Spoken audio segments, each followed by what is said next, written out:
Good evening, everybody. This is Abnormal Alabama and Abnormal Haunted Dolls. MyHauntedDolls.com. And y'all gonna have to excuse me. My dinner arrived late, so I'm gonna be kind of in and out here. And according to this fella, I'm in and out anyway. So somewhere or the other, out west or somewhere, they have In-N-Out burgers. You ever heard of those? Yeah, I ate one of those when I was in Los Angeles. There you go. Yeah, they're big out there. In-N-Out burgers. It was good, but I didn't think it was as much as it's hyped up to be. But it was good. Yeah. Well, let's see who we got here. Oh, we got a head. It's a head. Hey guys. Bingo and jalapeno. Well, folks, we're talking about UFOs. As we get into UFOs, I want to make sure we understand something. Technically, a UFO is unidentified. So if they have identified it as an alien ship, then it's an IFO. An IFO? Identified flying object. It's identified. So we've got a lot of stories, and I didn't ask Kevin if he picked up Fife, Alabama. Fife, Alabama. I'll take care of it. Don't worry about it. Don't worry about it. Get that one every time. I forget about Fife, Alabama. Yeah, can't remember. Get old Barney. So some of these stories will tie into maybe a little bit of alien abduction or UFO abduction or whatever. Some of them are just going to be some UFO sightings.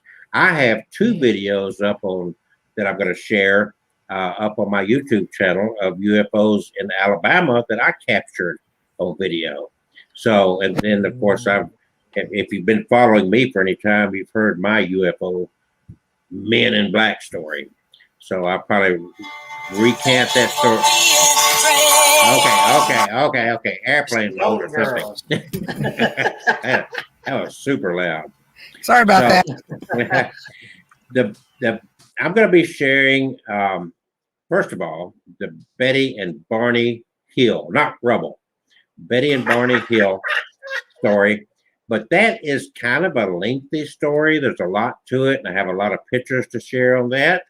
But I'm going to, because my dinner showed up late, and I'm going to eat. I'm going to blank myself out here. I'll mute the mic so you don't hear me going. So I think Kevin of MyHauntedDolls.com probably has a story or two. I don't know about this other girl that shows her ear, and that's all. But her ear. He's gonna give me a hard time. I'm actually back on my laptop. Okay.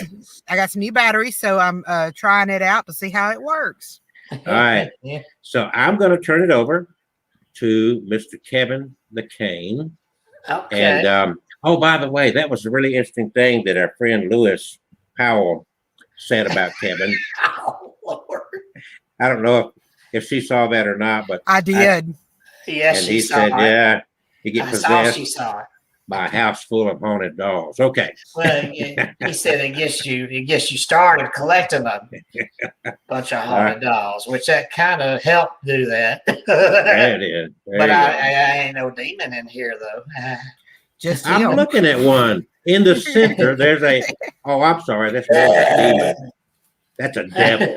If you'll notice right there, if you look right, hold on. If you look right there at the top of his head, on each side, you can see the knots starting to form for the horns.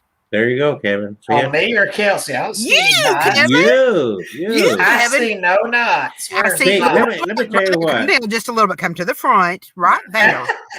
I want to clarify something to make sure that everybody understands. There's a halo up there. Now, Kevin is one of those that claims to believe in the Bible. Okay. I do believe in the Bible. But he forgets that scripture that says that Satan keeps presenting himself as an angel of light. He don't fool me. Mm-hmm. No, but I'm not. You're the one I'm talking about, presenting yourself as an angel of light. That's you with a goatee and bald head. When we first met Kevin, he was so sweet and nice. Quiet. Now we found out that he drinks booze, he I smokes do cigars, not. Lies. he's got skull in his back pocket, No, I don't. Lies. and curses like a sailor. It's a damn lie. We corrupt poor Kevin. Poor Kevin. Yeah, I We wouldn't like killed this till I Kevin. got around Satan over here. Listen. All right. Without further ado, I'm going to turn it over to Satan. I mean Kevin. Hey, to this Christ follower here. Yeah. You know, the Bible even says that Satan believes. Okay. He know that? Well, yeah, he knows. Yeah, Yeah. demons know who he is. Satan knows who he is. They don't follow him. Look at his eyes. He's What? a reptilian. What? These are glasses. Look at That's he's glasses. got big round dots in his eyes. Look, see, that's the reflection of this light over here. See. All See, right. now they're right there. Oh no. Look at that. That man can take his eyeballs out of his head. Okay. There's a halo right up there. Yeah, you call that? Yeah, that's a hello, not a halo. All right. Hurt my eyes looking. I'm going to finish my dinner and I'm going to let Satanas Diablo carry on. MyHaunted.com. Yeah, I'm gonna get him a new website. No, you know. I'm gonna call him mylittlesatan.com. Saint Kevin, you gonna put Saint Kevin? See, and here's Catherine over here worrying you were going to jump on her tonight. But which way? There we go. He can't get But on it's to me me. you're picking on. I just let it roll off my back, and I pick back. I think he's tired of picking on me. Tired. Yeah. Well, yeah. You're never around anymore, so okay. 2 more weeks. 2 more weeks. Okay, brother.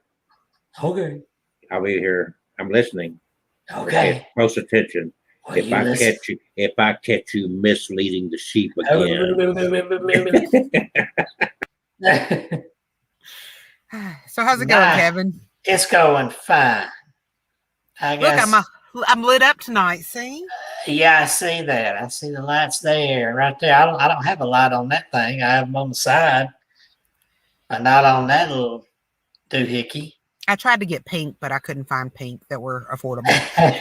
Because pink's my color. So if anybody wants to send me a pink pair, I would wear them. Oh me, it's been a busy few weeks, but it's been fun. Yeah, well, I'm sure it has been. It's been real fun and interesting. I've Yeah. had a ghost story happen last night, Kevin. Uh-oh. I was pulling a shift at the youth home last night, and Travis walked by into the kitchen to get his dinner and walked back, and he was going to ask me if I had turned the lights on in the back hallway. And I was like, no, I hadn't turned them on all day. He said, well, when I walked back, he said, walk to the kitchen, the lights were on. He walked back, the lights were off. Oh. So we go in there and we check everything out, and somehow the door was open, and there's no way the kids can get in there because they stay in the living room part of the area. And dadgummit, I don't know what happened because I had never turned the lights on in there. And I definitely didn't turn the lights out because I was in the living room with the kids. So we don't know between him walking to the kitchen and walking back how the lights got turned off and the door open. So this is twice in the last week that I've had experiences there. So I may wind up doing a ghost hunt there one night, maybe next weekend. That would be interesting. Yes. Yes. Well, all right. I've got our first story up here about UFOs and aliens. And this one, I think, goes back to the 60s. All righty. So I'm going to get it up here, and I'm going to read about George Adamski. While I'm reading, I've got a couple of photos to share, but I'm going to share this one here. It's a picture of him holding up the photo he claims that he took of a UFO from Venus. It looks like a wheel rim. It looks like too good to be true. Yeah, it looks like, it looks like one of those old stoves with the eyes. If you took out that part the eye sits on and turn it upside down? Yes, it does. Yes. See the very top part right there. Looking at my screen, it's on the right, so it may be on the left on everybody else's. But that looks like one of those wheel hub thingies that you in your car. Yeah, the hubcap. Is that what you're talking about? Yes, like no, not the hubcap, but the Not the hubcap. but what the wheel actually goes on. Oh, okay, I know what you're talking about. I don't know the word for it, but I know what you're talking about. When you take the wheel off, you can see it there. Yes. Let's see here. So George Adamski, let's hear his story here. To some, he was a prophet. Let me clear my throat here. To some, he was a prophet. To others, a laughing stock. Even today, more than half a century after his death, George Adamski remains one of the most curious and controversial characters in UFO history. Adamski had multiple claims to UFO fame. Starting in the late 1940s, he took countless photos of what he insisted were flying saucers, but experts, including J. Allen Hynek, scientific consultant to the U.S. Air Force's Cold War era UFO investigation team, Project Blue Book, dismissed them as crude fakes. Then, in 1952, Adamski reported that he had met and conversed with a visitor from Venus in a California desert, using a combination of hand gestures and mental telepathy. His story would only get stranger from there. Adamski chronicled his alleged adventures in several books. The first one, Flying Saucers Have Landed in 1953, co-authored with Desmond Leslie, recounted his chat with a Venusian. Widely read at the time, it later gained a new generation of fans in the trippy 1960s. Adamski's 1955 sequel book, Inside the Spaceships, described further meetings, not only with the Venusian, but also with emissaries from Mars and Saturn. In Adamski's telling, every planet in our solar system was populated with human-like inhabitants, as was the dark side of the Earth's moon. In the 1955 book, Adamski claimed that his new friends took him aboard one of their scout ships, flew him to an immense mothership hovering over the Earth, gave him a ride around the moon, and treated him to a colorful travelogue about life to Venus. Along the way, he was also tutored by a spaceman he called the Master. The Master, who was said to be nearly 1,000 years old, shared the secrets of the universe with Adamski, only some of which he was allowed to divulge back on Earth. Preposterous as his story seemed, Adamski became an international celebrity and lectured widely. Queen Juliana of the Netherlands raised a public stir after inviting him to her palace in 1959 to discuss extraterrestrial doings. Adamski supposedly claimed a secret 1963 meeting with the Pope as well. Adamski soon had followers all over the planet, but not everybody was on board. Arthur C. Clarke, the author of 2001: A Space Odyssey, not only denounced Adamski's work, but characterized his believers as, quote, nitwits. So who was George Padavsky, the person? He was reportedly born in Poland in 1891, came to the U.S. with his parents as a young boy, and grew up in far northern New York State. He seems to have had little formal education, though the press would later refer to him as Professor Adamski, a habit he appears to have encouraged. Adamski enjoyed his first glimpse of glory in 1934 as the leader of a group calling itself the Royal Order of Tibet. The Los Angeles Times reported they had bought an old estate in Laguna Beach, California. Bless you. And Thank you. I'm sorry. I thought I had to turn the mic Okay. off. and planned to establish the first Tibetan monastery in America on that site in Long Beach. The Times described Professor George Adamski as being as strange as the cult he sponsors. Somehow, Adamski convinced the reporter he had lived in the ancient monasteries of Tibet as a child. I learned great truths up there on the roof of the world, he was quoted as saying. In 1936, he was back in the papers again, this time as the leader of a group called Universal Progressive Christianity, whose international headquarters, he said, would soon be established in Laguna Beach. Aside from offering a tax plan to end the Great Depression in 1938, the so-called professor stayed out of the news until World War II. But when the post-war UFO craze took off, Adamski hopped right on. In October 1946, he spotted his first UFO, a large black object similar in shape to a gigantic dirigible and apparently motionless.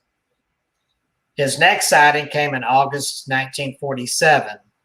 This time it was not just a single object, but a procession of them, at least 184 by his count.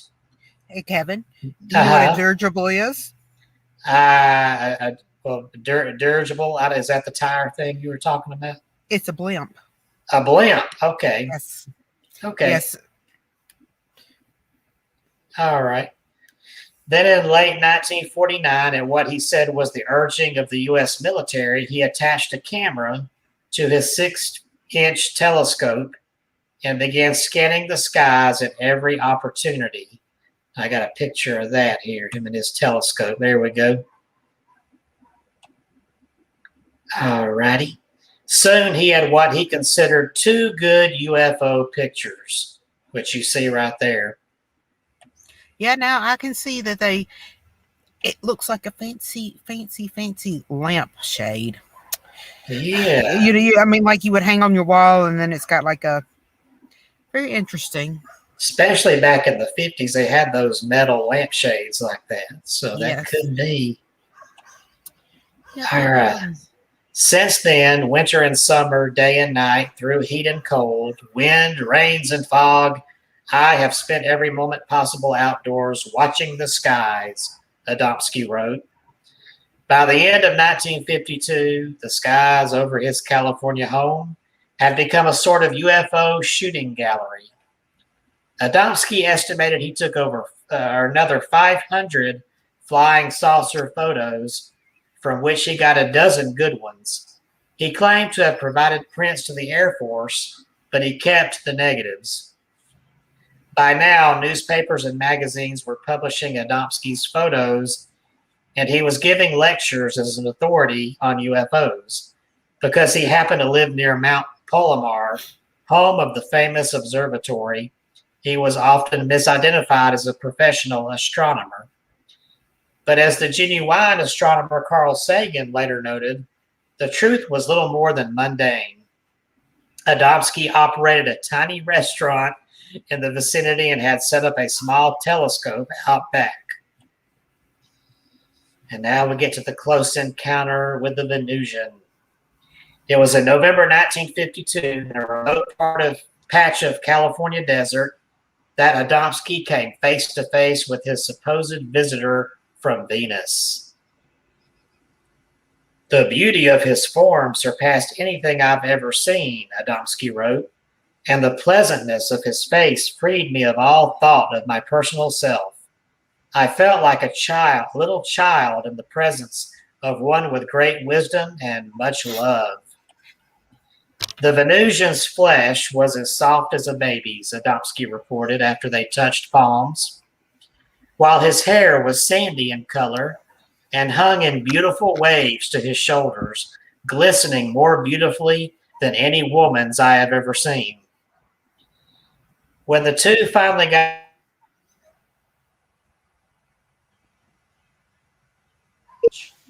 Earthlings should stop messing around with atomic bombs, he told Adamski, before they destroyed the entire planet. To punctuate his point and to show that he had picked up at least one word of English, the alien added, boom, boom. Adamski wasn't the first American to claim he'd met an alien, but he was the first to go public, and he quickly became the most famous contactee for aliens. Countless others would follow in the decades to come, telling their own tales of what Project Blue Book's Hynek famously labeled Close Encounters of the Third Kind. His new notoriety turned the humble restaurant where he worked into a tourist attraction. One visitor was Edward J. Ruppelt, then head of Project Blue Book, who dropped by incognito in 1953 to find Adamski holding court and hawking copies of his UFO pictures.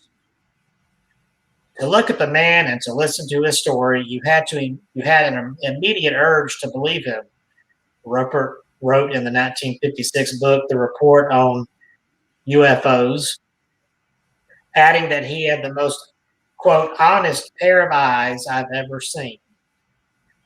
While Ruppelt clearly didn't believe him, he was impressed all the same. As I left, he was graciously filling people in on more details, and the cash register was merrily ringing up saucer picture sales. Now I've lost my place. These stupid ads popping up. Okay, here we go. Hynek also paid a visit to Adamski's eatery along with some fellow astronomers. Although he tried to engage Adamski on more scientific matters, Hynek later recalled all he wanted to do was sell me photos. Adamski published at least one more book, Flying Saucers Farewell, in 1961, and continued to lecture widely. At a press conference in March 1965, he predicted that a large fleet of flying saucers would soon descend on Washington, D.C. Unfortunately, Adamski wouldn't be there to greet them, and they actually arrived, for he died that April at age 74. Since his death, Adamski's critics have tended to portray him as a harmless crackpot, small-time con artist, or perhaps a little bit of both. Others, like J. Allen Hynek, took a somewhat dimmer view, accusing Adamski and others like him of discrediting the entire field of UFO research. Arthur C. Clarke had made the same point years earlier, saying that Adamski and co-author Leslie did a real disservice by obscuring the truth and scaring away serious researchers from a field that may be of great importance. But Adamski stuck to his story to the end, including the upbeat but somehow ominous message he delivered in Flying Saucers Have Landed. Quote, my most urgent message and plea to every person who reads it is, let us be friendly. Let us recognize and welcome the men from other worlds. They are here among us. Oh. Well, And that is exactly why when aliens come and visit Earth and say, take us to your leader, we send them to Kevin. Me? Why me? I'm ghosts and haunted dolls, not. Yeah, I know. UFOs aliens. They come to your house for a few minutes, they will leave and never come back. Trust me. They ought to go to Kelsey over there and live with him. I look at it this way. We are one tiny little itty bitty microscopic dot in this vast universe. I cannot believe that we would be the only thing out there. Well, let me. When I was a kid, of course, I was brought up in a very conservative, very fundamentalist Christian church, and we looked to the heavens. I mean, that's where it all originated from, and that's the mindset you had. Is like life was formed from the great power in the heaven that we call God. So if you look at it and say, well, God's just a label, which it is, it's not a proper noun. because Kevin's a god. He looks in the mirror and he says, "Oh my God." I do not. Anyway, the bottom line is that we've all been taught that life originated from some energy source out of the universe. Okay. And there's a lot of stories that go back to ancient Sumer, however you want to pronounce it. And so UFOs was always a fascinating thing to me, because look at the Bible stories. You look for signs from heaven, When Jesus comes, he's coming on the clouds from the east. So all these signs are originating up there. So if we take it a step further, and then I've had my own UFO experiences as well. Have you had a UFO experience, Kevin? Yes, I have. Tell us. Well, same I've told before. Well, tell it again if you're not tired of hearing it. But it's about that rectangle UFO I saw when I was in elementary school, and my sister and me were playing in the backyard of my grandparents' house. They had a pretty nice sized backyard, and I think that yard was at least half an acre big. It was kind of big, spacious, no trees or bushes, and we would run around playing ball and stuff. And it was getting dark, and it was summertime, I believe. So I remember it was warm outside, and it was completely clear. The stars were out. And I don't know which one of us saw it first, but one of us looked at the other and pointed, and the other one looked. And there was this, it was still light, enough sunlight from the horizon to not just see the lights, but see the shape of it. This long rectangle, like a big floating rectangle box with lights on the bottom, going over probably 20,000 feet above us. And we're sitting, whoa, what is that? She's got to learn to mute her mic. But this thing went over us, and it was real slowly going. And we were kids, so we were scared. I was all about, because we'd seen, the 80s, you had movies like E.T. and Close Encounters of the Third Kind, so we weren't scared of aliens. So we're down there waving at it, going, "Hey, welcome to planet Earth." And it was completely silent. There was no noise, no engine, nothing. And it just kept going until it disappeared over the treetops near the horizon over there. Well, that's kind of what we do when we see Kevin, and we're driving down the road, and Kevin has to say, "Hey," we get real silent and act like we didn't see him. All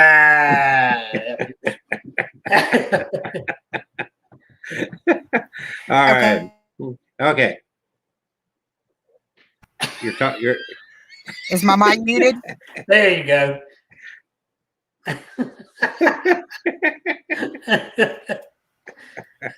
Are you flipping a bird there? Okay, is my mic muted now? No. Is it now? What? No. Did you say something? I thought apparently I don't have it plugged in right or something. It's fine. Okay. What? So like she was shaking a martini up over there while we were. Look at that. She Spirit froze. Kid are in a. Okay. If you're going to be rattling and shaking stuff, you need to mute your mic. I did mute my mic. No, you didn't. I didn't mute it on the computer, but I muted it right here. We heard you go rattle, rattle, rattle, rattle, rattle, whatever that was. Okay. So what do you on here? Okay, so what were you saying? You got a story to tell or something? Me? No, you. Oh yeah.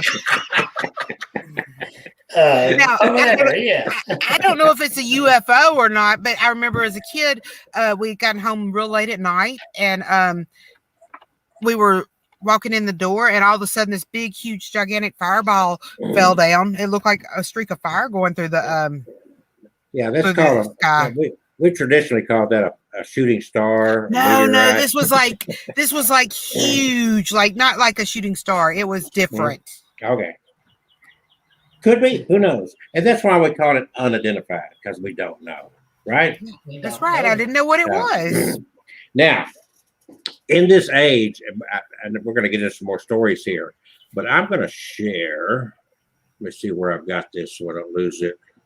Boom, boom, boom, boom, boom, boom, boom, boom. Did you enjoy your dinner? that you didn't share with us? Yeah, that's cool. I'm looking for something here. Just hold on. It's Jim and Nick's dinner. So here is right here, and I'm not going to share any audio with this. Okay. You see this? Yeah. So we have things today that we didn't traditionally have throughout history. That is looking through a night vision scope. And let me see if I can get this to play, because you can pick up stuff. There we go. So watch this, and I will share with you what's going on here. I don't know if you've heard of Joshua P. Warren or not. So a guy by the name of Jason Surasi had just come back from attending one of Joshua Warren's Finding Your Magic seminar in Las Vegas. He lives in Colorado near the Space Command Air Force Base and nightly sees odd things. So Jason sent Joshua this video showing that people all over the U.S. have seen tube-like UFOs over the last few days. He was fascinated with one that was seen by the CES group. He said he captures a huge craft. So several videos were sent from all over the U.S. Some were obvious SpaceX, and some were much more mysterious. There was also SpaceX launch that same day, adding to the confusion of the videos. A few hours, Jason sent a video. Assumed the whole UFO community was doing analysis on the video, looking up satellite tracks, rocket launches, and reviewing all the data. The analysts clearly show stars and other objects dithering through the clouds, but the tube-like UFO simply vanishes and never reemerges. It's a very strange video. So y'all tell me what you think as you look at this video here. Can you see it? Yeah, I saw earlier. It looked like, I was wondering if that was some kind of comet or meteor. Yeah, there you go. Right there. Yeah, but it's got a more of a upward momentum instead of a you know. It looks like a rocket. A rocket, yeah. Well, they say that they checked all that and there was nothing going on at the particular time this was done. And this was only seen with night vision camera. It wasn't seen with bare eyes. Oh. Oh, I need to do that at night here. So look at it. Yeah.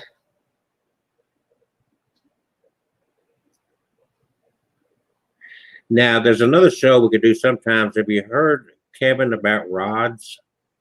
Yeah, I've heard about rods a lot. Yeah. But that's awful big to be a rod. Those rods are pretty small. Yeah. I'm just going to let that go ahead and play out.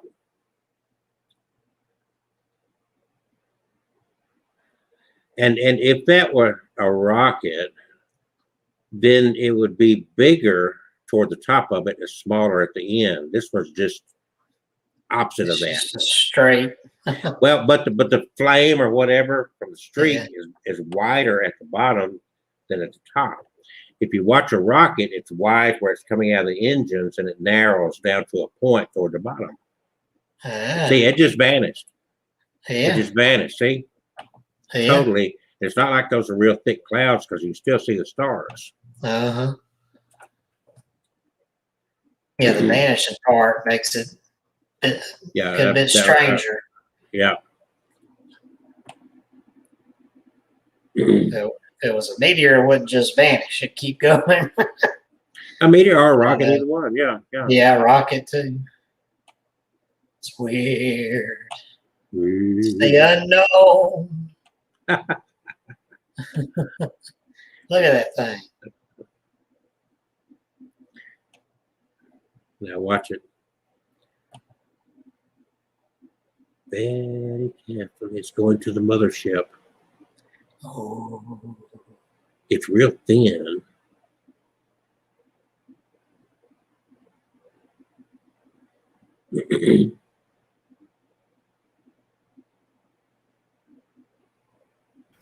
It's so far off, we don't know how thick or thin it really is. Well, it looks like it's in front of some of the clouds, and it looks like it's behind other clouds. Maybe. Here we go. Here's where it disappears. Yeah. See? Just vanished. poof, Totally. into the cloud. Yep. Maybe King Kong's straw got away from him while he was think so? drinking a soda. Interesting, to say the least. And again, it falls in the category, of course, of what we call UFO. UFO. Because it just shows the same thing over and over with different settings and whatnot. So I just kind of went away from that. Now, we have, whose bird is that? Not mine. Probably mine. I'm sitting in nature here. Oh, there she. Okay, that sounds like a personal problem. Okay. I think I'm gonna go back to bed. She only thought she wasn't going to get picked on tonight. Look at this comment. Something is abnormal in here. Hello, Billy Bird. I've missed you. Oh, And, yeah. I believe Brandon Moore from Blount County. Yeah, I had his hello up there earlier. So Oh. I think he got bored and left. So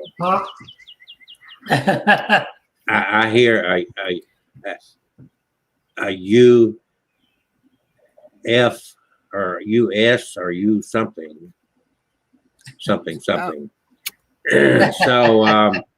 there are interesting things. Let's see. Let me go here to hold on a second. Let me find this video and I will share it. What happened to it? Oh no, he's lost it again. Somebody help him. Oh, this is a very short clip. So let me pause it so I can get it shared. But this is right here in Alabaster, and this is something that I personally saw, and I've got a couple of these. Share the screen. Share the screen. All right, and here we go.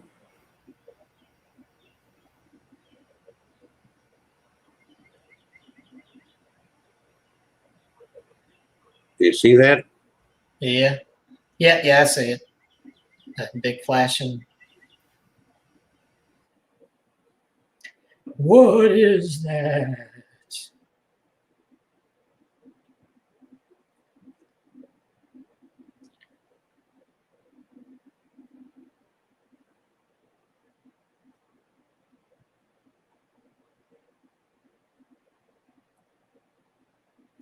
All right. And I got more. Oh. So to get it down to some Alabama stuff, then we're going to talk. I guess I'll get into. Here's another one from Alabama. I haven't looked at this one, but just to bring this stuff home. And y'all can decide what you think. I'm not even going to begin to make a decision.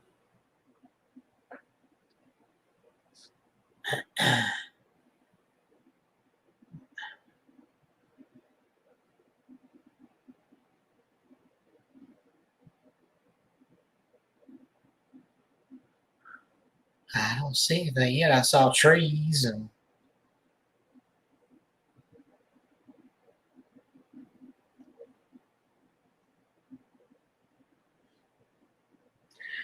Okay, so somebody there don't know how to use a camera. That's all I can say.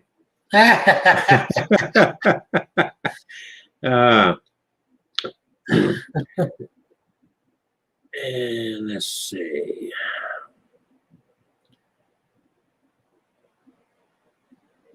Okay, I'm gonna stop that right there. Let's go into. Let me find this story here. And can you help me out, Kevin, by posting some pictures of Betty and Barney? Betty and Barney. Betty and Barney. They had. I got a bunch of them up there. So if you've been into UFOs at all, I'm sure that you've heard of Betty and Barney Hill. They had the ultimate, kind of the originators of an alien abduction. And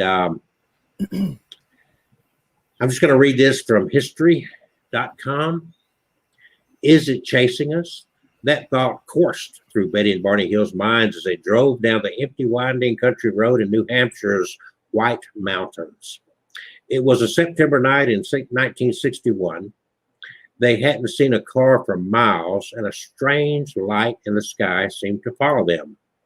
When they finally got home to Portsmouth at dawn, they were far from relieved. They felt dirty. Their watches stopped working. Barney's shoes were strangely scuffed, and Betty's dress was ripped. There were 2 hours of the drive that neither one of them could remember. So, what had happened? With the help of a psychiatrist, the couple eventually revealed a startling story. Gray beings with large eyes had walked them into a metallic disc as wide, Betty said, as her house was long. Once inside, the beings examined the couple and erased their memories. Their experience would kick off an Air Force inquiry, part of the secretive initiative Project Blue Book that investigated UFO sightings across the country. The incident would also become the first ever widely publicized alien abduction account and shape how other stories like it were told and understood from the unknown. Debate continues as to whether the husband and wife were liars, fantasists, crackpots, or simply sleep-deprived people who later recovered seriously scrambled memories. The Hills road trip was spontaneous, a well-earned break. Barney decided the couple needed, as explained in The Interrupted Journey, a 1966 book that collaborated on the author John G. Fuller. Barney worked a grueling night shift at the post office, driving 60 miles each way. Betty's job handling state child welfare cases was no easier. The little free time this biracial couple had was devoted to their church and activities related to the civil rights movement. After 16 months of marriage, Betty and Barney saw this trip through Montreal and Niagara Falls as their delayed honeymoon. They left so impulsively that they had no time to go to the bank before it closed for the weekend. They got in their car with less than $70 in their pocket. Well, $70 was a little bit of money back in there those days. On the last night of their 3-day trip, the tired couple sipped coffee at a Vermont diner to recharge before driving back. Barney figured if they pushed through, they could beat the wind and rains from an approaching hurricane. They left the diner around 10 p.m., estimating they could reach their red-framed house in Portsmouth, New Hampshire, between 2 a.m. and 3 a.m. at the latest. As they drove, strange light in the sky gave another reason to hurry. At first, it looked like a falling star, but grew larger and brighter with each mile. Barney, an avid plane watcher and World War II vet, was sure they had nothing to worry about. It's just a satellite, he assured Betty. It's probably went off course. The light seemed to move with the car as Barney steered down the curving mountain road. The light zigged and zagged, ducking past the moon and behind trees and mountain ridges, only to reappear moments later. Sometimes it seemed to move toward them in a game of cat and mouse. It had to be an illusion, they thought. Maybe the car's movement made it seem like the light, too, was moving. Curiosity overcame them. The couple pulled over at road stops and picnic turnouts to get a closer look. Through binoculars, Betty saw that the white light was really an object spinning in the air. Barney, she told her husband, if you think that's a satellite or a star, you're being completely ridiculous. He knew she was right. Barney had an IQ of 140, noted Fuller in his book. Barney was also a pragmatic man who wouldn't give flying saucers a second thought, remembered his niece Kathleen Martin in her work, Captured, the Betty and Barney Hill Experience. The night was too quiet for a helicopter, a commercial plane, or even a military jet with a hotshot pilot. He didn't want to spook Betty, but he was becoming concerned. What was this light and why was it toying with them? About 70 miles past the diner, the object hovered just above the tree tops, approximately 100 feet above them. Barney abruptly stopped the car, keeping the engine running. He shoved a handgun he had hidden beneath the seat into his pocket and rushed into a dark field, leaving Betty in the car. What he saw was as big as a jet, but as round and flat as a pancake. My God, what is this thing? He recalled thinking. This can't be real. Behind rows of windows, gray uniformed beings seemed to look right at him, Barney recalled. He tried to lift his hand to his pistol, but somehow couldn't. A voice told him not to put down his binoculars. He had a startling thought. We're about to be captured. Yelling hysterically, he ran back to the car, barreled down the road as Betty tracked the craft, craning her head outside the car window. Without explanation, loud, rhythmic beeps sounded from the car's trunk. The couple felt instantly drowsy and lost consciousness. They came to around 2 hours later and 35 miles down the road. Back home in Portsmouth, they tried to make sense of the night. Barney felt compelled to examine his body's lower half. Both seemed aware of a puzzling presence.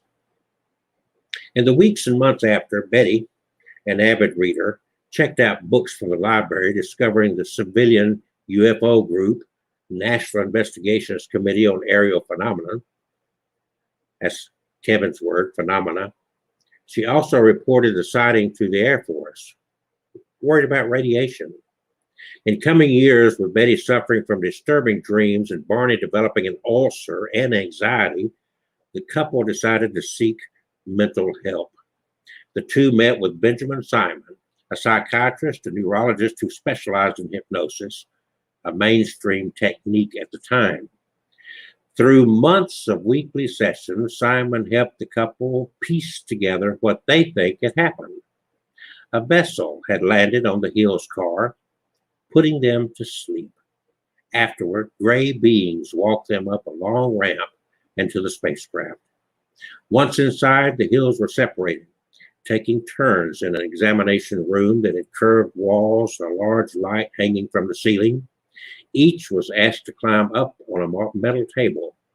The table was so short, Barney's legs hung over the edge. During the examinations, the beings removed Betty and Barney's clothes, plucked strands of their hair, took clippings of their nails, and scraped their skin. Each sample was placed on a clear material, not unlike a glass slide. Needles connected to long wires probed their heads, arms, legs, and spines. One large needle, around 4 to 6 inches long, was inserted into Betty's belly. This pregnancy test left her twisting in pain. Throughout, a being Barney and Betty called the leader watched from the side. After Betty's examination ended, the beings rushed back into her room, excited. They discovered that Barney's teeth could be removed. Betty laughed, explaining that Barney had dentures, a fact of human aging the beings struggled to understand. Later, alone with the leader, Betty asked where the craft had flown, admitting she knew little of the universe. The being joked with her, saying, "If you don't know where you are, there wouldn't be any point in telling you where I am." Later, under hypnosis, she drew a star map shown to her on the ship. In 1965, the Hill story was picked up by a Boston newspaper. After that, everything changed. The quiet couple story became the subject of a best-selling book and a movie starring James Earl Jones. The upstanding civil servants had become celebrity abductees. The Hills weren't the first to spot a UFO or even to report an abduction, but their story did capture the nation's imagination and was so widely publicized it has helped shape how we talk about alien encounters and abductions to this day. Before the Hills story, alien encounters were friendly, according to Christopher Bader, a professor of sociology at California's Chapman University. Some aliens even lived on Earth and commuted back on weekends. But once the Hill story became better known, abduction accounts shared certain characteristics, such as medical examinations and missing time. Aliens with large heads and big eyes, dubbed grays in the UFO circles, became classic sci-fi staples in personal accounts and pop culture. Close Encounters of the Third Kind and shows like The X-Files. The Hill story, and those that came after, helped pave the way for a new understanding of human experience.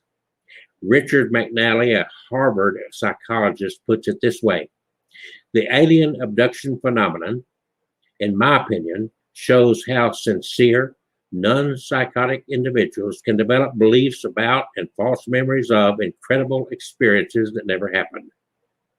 Skeptic, I would say. Experts of all stripes have tried to explain why intelligent, otherwise mentally stable people come forward with these experiences. Many psychologists say sleep paralysis and hallucinations played a role. Leading questions during hypnosis, the main way most abductees unlock their stories, could also be a factor. Those who report abduction might also see the world a little differently. According to research, one of the strongest predictors of false recall is a vivid imagination. This group scores high in the magical ideation and is more likely to believe in ghost and tarot readings, according to McNally. Some believe the Hill story was simply a myth in the making, with supernatural meetings, vulnerable protagonists, and otherworldly journeys that are often the hallmarks of legend. Many point to the stress of being an interracial couple living in a predominantly white state in a turbulent era. The year of their hypnosis, 1964, was marked by Cold War tensions and civil rights unrest, with numerous urban riots erupting that summer. You have a biracial couple at a time where obviously it was not easy to be a biracial couple, says Bader. Look what those aliens were, a mixture of black and white. I find that very meaningful. Abductee stories depend on first-hand accounts, the most vulnerable form of evidence. Memories can be distorted by stress or distraction or even manufactured. When a false memory is in place, psychologists say the brain works to fill the details.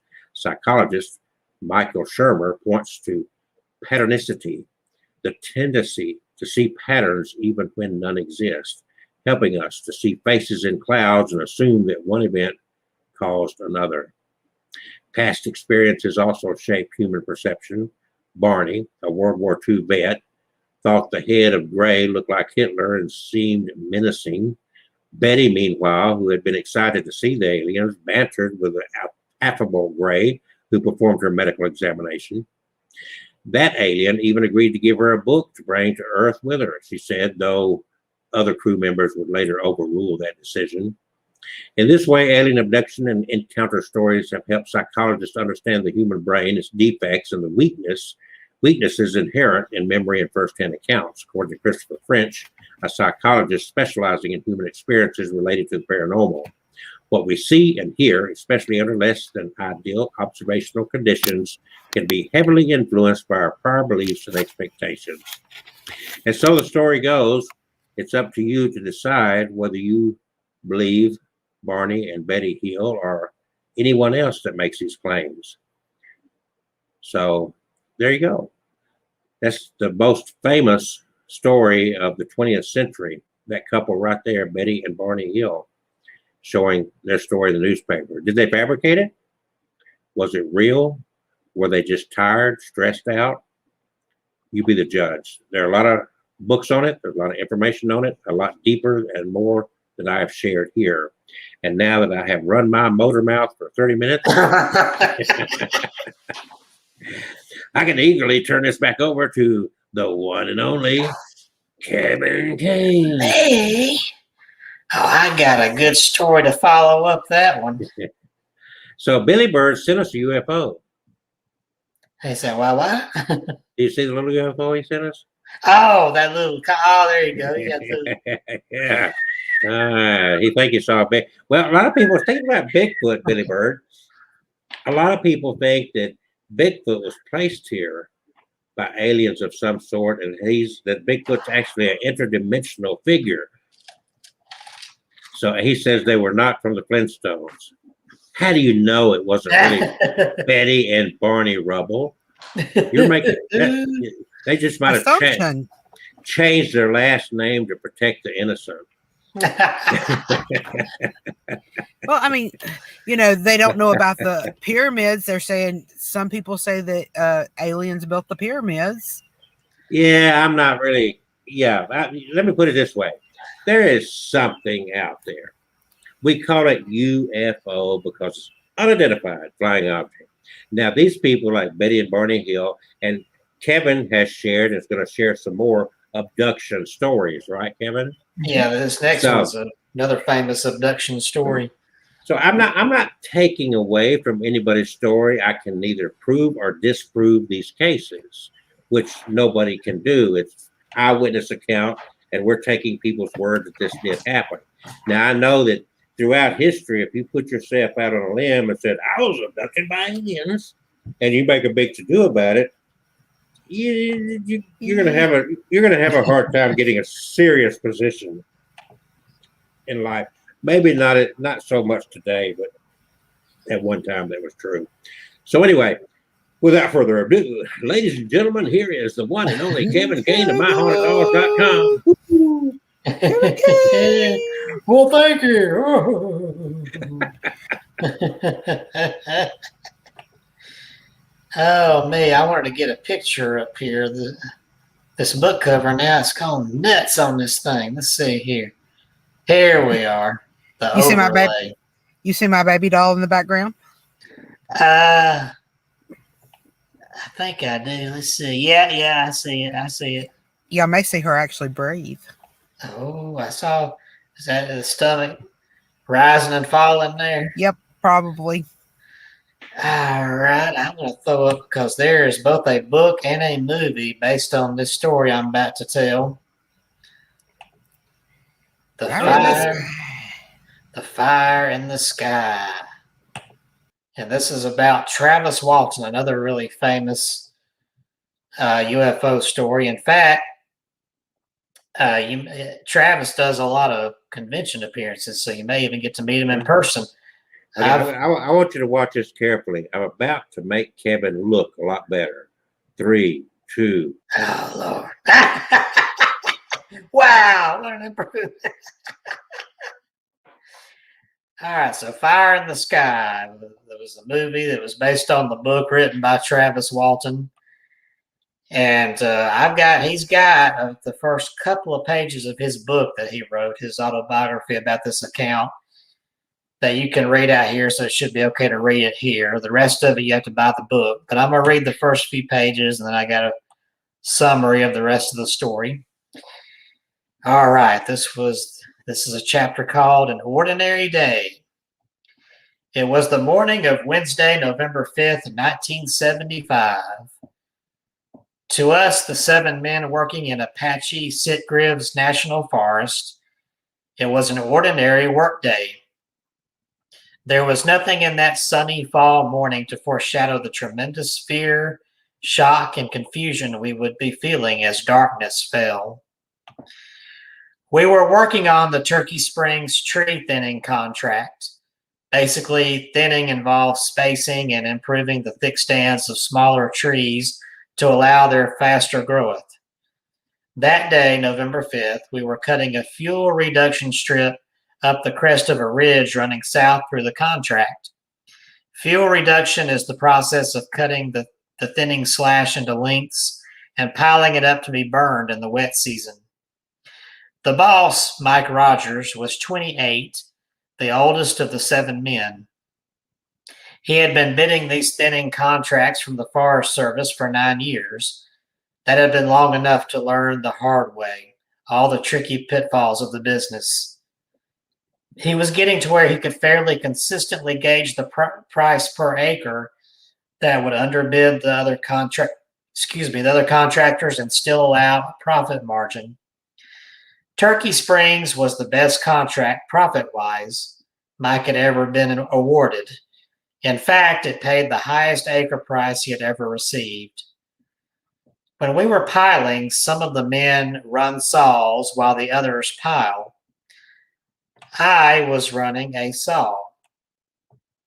And while I'm telling this part of the story, let me throw Travis's picture up here. There we go. So I was running a saw, as were Alan Dallas and John Goulet. Dwayne Smith, Kenneth Peterson, and Steve Pierce were piling behind the cutters as we worked our way up the strip. Dwayne Smith wasn't aware of it, but I had to be constantly careful to fell my trees so as to miss him. His inexperience, or maybe over-eagerness, was causing him to work too close to me instead of allowing a little accumulation of slash to put some distance between us. But at least he was trying. I could not say the same for Steve. I could see Mike far back down the strip, restacking some sloppy piles to bring them up to specification. Steve took advantage of the boss's absence to rest his can momentarily on a handy log. He was ordinarily a good worker, but was a little disgruntled today because Mike had blamed him for some bad piles Dwayne had made. I was trying to keep my distance from the other men, but we were coming together on a thick place to one side of the piling strip. The noise of my own saw is loud enough, even with earplugs, without revving all three of them in one spot. Just then, I saw a shadow and jumped, barely in time to escape a falling tree. I looked to see who had cut it. Alan. His mocking grin let me know it was no accident. I didn't let on that he needled me. I moved farther up the strip to work. Alan always cut like a crazy man. He was a faster sawer than anyone out there, even me. His speed helped acre production, but it kept him from being up to working every day. His uncontrollable temper was probably what made him saw like that, taking his anger out on the trees. Alan had nearly come to blows with almost everyone on the crew, including me. He had a way of picking fights he had never finished, although our differences were forgotten as far as I was concerned, and we were friendly on the job. I suspected that Alan might have one or two lingering bad feelings toward me. The afternoon sun was starting to cool as it began angling steeper down in the west. In the mountains, sundown comes early. It gets dark very quickly when old Saul slips behind the trees and out of sight behind the high ridges. The gathering chill was beginning to numb my nose. With summer ending, it was starting to get down to 5 or 10 degrees at night. I worked a little faster to ward off the chill, eagerly anticipating the reprieve of the day's conclusion. Not long to go before we could head for home. Sunset had been 15 minutes earlier, but we kept cutting in the waning light. I checked my watch again. It was 6 o'clock at last. Mike was still down the hill a little way, picking up and repiling. I yelled and took the liberty of giving the stop work signal. The sound of the saws died, the final echoes absorbed into the deepening dusk. We loaded the chainsaws and gas and oil cans into the back of the 65 International. After arranging the gas cans so they would not tip over and leak on the bumps, Mike slammed the tailgate tightly. The decrepit pickup groaned on its tired old suspension as everyone piled in. There was Dwayne by the left rear door, Jown and Steve in the middle, and Alan by the right rear door. In the front, I sat by the door riding shotgun. Ken sat in the middle, and of course Mike was driving. The 7 of us usually sat in the same place every day. Non-smokers in front, smokers in back. Mike started the old pickup and we climbed north up the ridge toward the Rim Road. It was 6:10 p.m. Barring any breakdowns, we should be home before 7:30. We left the windows down so we could cool off some, and we're still warm from laboring in spite of the evening air. Mike, Ken, and I do not smoke, and we prefer to inhale genuine, unadulterated air. The 4 in the back seat lit up as soon as we were in the truck, eager after hours without a cigarette. The fresh air coming in my window was bracing. We usually nap on the way to work every morning, but none of us ever feels drowsy on the way back. The rousing activity on the job holds a keenness that stays with us all the way home. Bouncing over the water bars in the road, humps of dirt that prevent the road from washing out in the rainy season, the truck kept bottoming out on its springs with a dull clunking sound. The fellows started cracking jokes about the pickup. Just then, my eye was caught by a light coming through the trees on the right, 100 yards ahead. I idly assumed that the glow was the sun going down in the west. Then it occurred to me that the sun had set half an hour ago. Curious, I thought it might be the light of some hunters camped out there. Headlights or maybe a fire. Some of the guys must have caught sight of it too, because the men on the right side of the truck had fallen silent. As we continued driving up the road toward the brightness, we passed inside of it for an instant. We barely got a glimpse through gnarled branches before we rolled past the opening in the trees. Son of a, Alan started. What the hell was that? I asked. My eyes strained to make sense of the glimmering through the dense stand of trees blocking our vision. From my window, I could see the yellowish brilliance washing across our path onto the road another 40 yards ahead. Intrigued, I was impatient to get past the intervening pines. From the driver's seat, Mike could not look up with the proper angle without leaning away over. What do you guys see? He demanded curiously. Dwayne answered, I don't know, but it looked like a crashed plane hanging in a tree. Finally, our growing excitement spurred Mike into wringing out what little speed the pickup could still achieve on the incline. We rolled past the intervening evergreen thicket to where we could have an unobstructed view of the source of the strange radiance. Suddenly, we were electrified by the most awesome, incredible sight we had seen in our entire lives. Get that book cover back up here. There you go. Stop, John cried out. Stop the truck. As the truck skidded to a dusty halt in the rocky road, I threw open the door for a clearer views of the dazzling sight. My God, Alan yelled, it's a flying saucer. And that's the end of the free portion of the book, but I've got a summary here of Travis's experience after that. According to Walton, on November 1975, he was working with a timber stand improvement crew.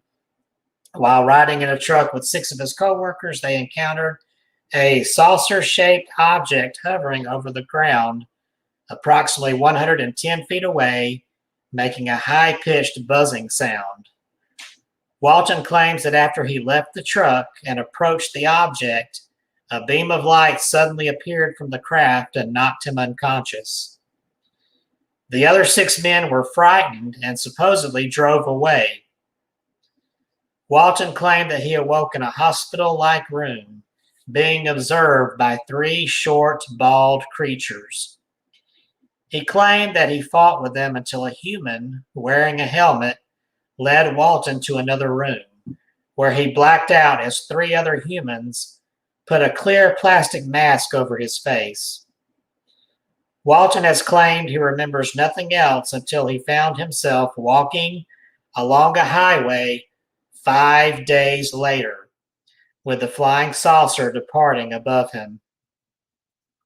In the days following Walton's UFO claim, the National Enquirer awarded Walton and his co-workers a $5,000 prize for Best UFO Case of the Year after they passed polygraph tests administered by the Enquirer and also the Aerial Phenomena Research Organization, or APRO. Walton, his older brother, and his mother were described by the Navajo County, Arizona sheriff as longtime students of UFOs. Some ufologists believe Walton was abducted by aliens. Ufologist Jim Ledwith said for 5 days, the authorities thought he'd been murdered by his coworkers. And then he returned all of a sudden. All of the coworkers who were there who saw the spacecraft, they all took polygraph tests, and they all passed except for one, but that one was inconclusive.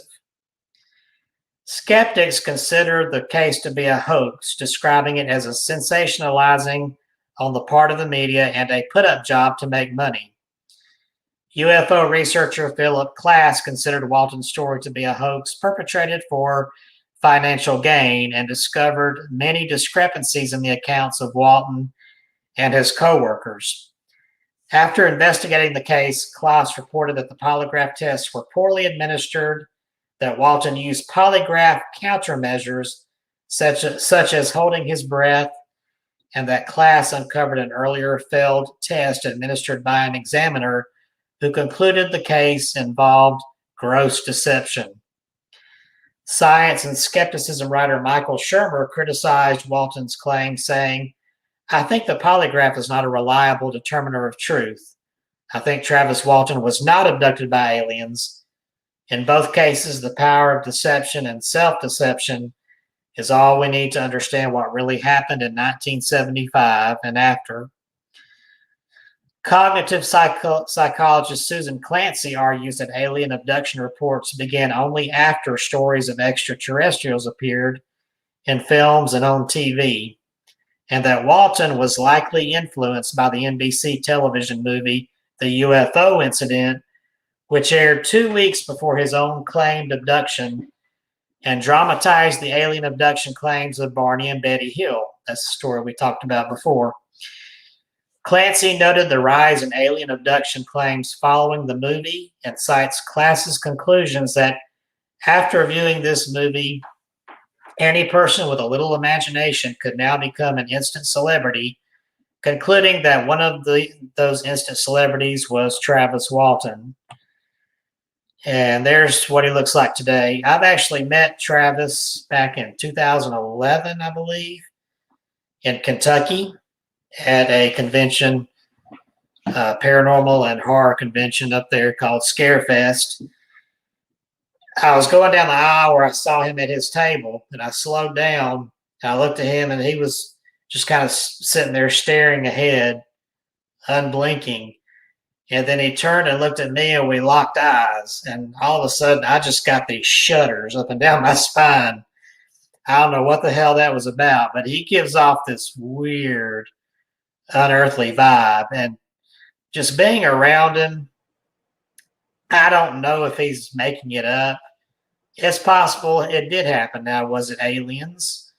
You know, you could say maybe this craft was some sort of government craft, and it was government people that kidnapped him because he saw too much, but his buddies got away. I don't know, but when I've heard him talk and I've seen him, he's very serious, and he does not strike me as a liar. He just has this weird, I'm kind of part sensitive, and I just picked up some weird vibes. Like this guy's been somewhere where there was a lot of high energy, and something really happened to him, whether it happened in his own mind, it was government involved, or was it outer space aliens? It's up to you to decide. I've had more than one experience, but I have had not quite an abduction story, as you know, and I'm going to share it in brevity here for those that have not heard it. And I cannot remember exactly what year it was, but it was in this century. I know that it was within probably the last 15 years. And I was up on Simmons Mountain up in St. Clair County. And I was awoken in the middle of the night. And I'm not going to tell the whole story. It's just too long. But in brevity, eventually I find myself out on my front deck, which has a roof on it. And I see the leading edge of this oval-shaped craft, not round and not pyramid-shaped, V-shaped, but it was rounded in the front. It was so big that I could only see the leading edge of it.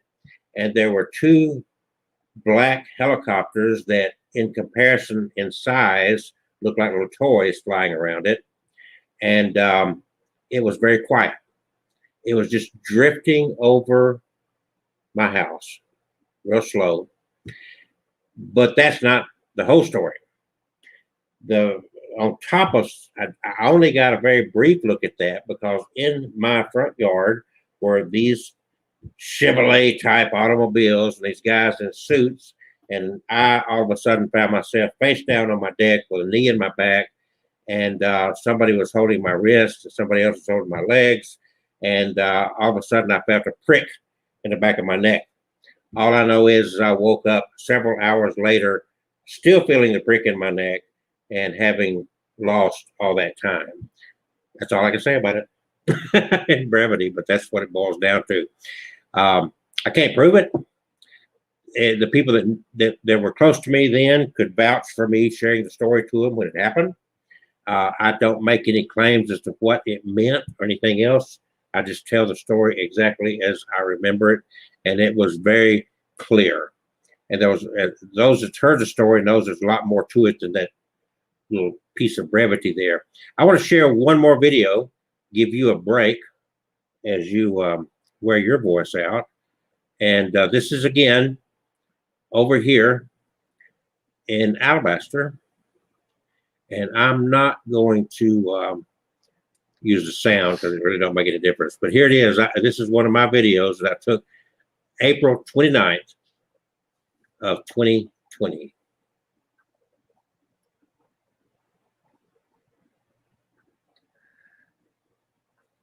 Oh, look at that.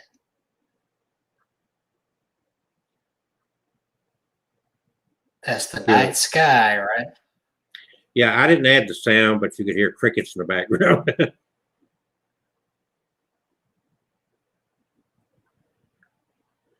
That is on my back deck at the night sky. Again, April of last year. It's a little over a year ago. And then it went out. There you go. You keep looking. I'm trying to zoom in on it. See that flickering light? Yeah. Isn't that weird? Yeah. It made no sound.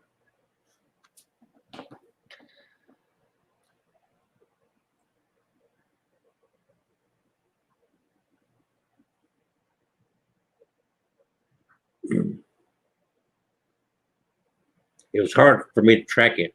You know, that's why it keeps looking like that, because I'm trying to follow it in the sky. This reminds me of another incident I almost forgot about. I saw another UFO.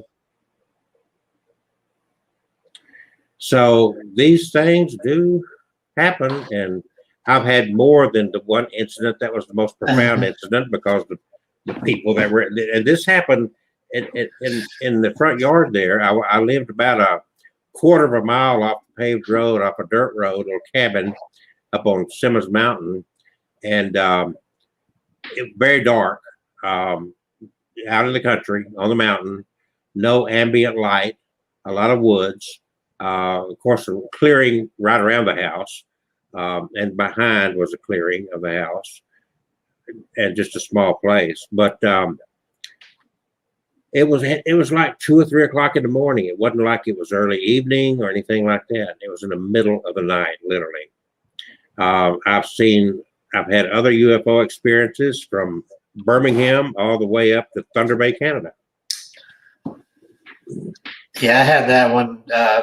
So when I was in Homewood, when I used to live in an apartment right on Valley Avenue, on the side of Red Mountain, opposite downtown. Mm-hmm. And I was right there at Red Mountain. The Vulcan was kind of within my view there, but I was facing out. I was out front of my apartment, facing away from Red Mountain. There's a nice horizon view there with trees, treetops over here. But I could see the horizon way off out there, and I saw this little dot. This was almost sundown, but not quite. You see this little glowing dot going across the horizon. I just figured it's a plane. I don't hear anything. I think it must be a plane. And I just kept watching out of interest. I wasn't thinking anything of it. And all of a sudden it stopped right in the middle of the horizon. It stopped like it was hovering. And then it zipped away. It just went, shoo, away from me into the horizon. As soon as it did, I hear motors. And I look up, and over my rooftops overhead of me go these two military planes going in the same direction that thing flew off in. Chasing it. And I'm just watching, and they're like, shoo, they're after it. And I'm like, what the hell? But, of course, there's nothing in the news about it. Of course, they're not going to report something like that. But I wondered what that was. There was and is something interesting in the news that President Trump signed off on in one of his last few weeks of being in office, exactly on December 27th. He signed a $2.3 trillion COVID-19 relief bill that included $600 stimulus checks. Of course, we all are familiar with that. But what some people are not aware of is in that 5,593 page bill, a committee comment was attached directed to the Annual Intelligence Authorization Act, which was rolled into this bill. That committee comment included a rarely discussed section that gives the Central Intelligence Agency, the Pentagon, and the FBI, and other spy agencies 180 days to provide documents regarding unidentified flying objects. It reads, the committee supports the efforts of the Unidentified Aerial Phenomena Task Force at the Office of the Naval Intelligence to standardize collection and reporting on unidentified aerial phenomena. Any links they have to adversarial foreign governments and the threat they pose to U.S. military assets and installations. However, the committee remains concerned that there is no unified, comprehensive process within the federal government for collecting and analyzing intelligence on unidentified aerial phenomena, despite the potential threat.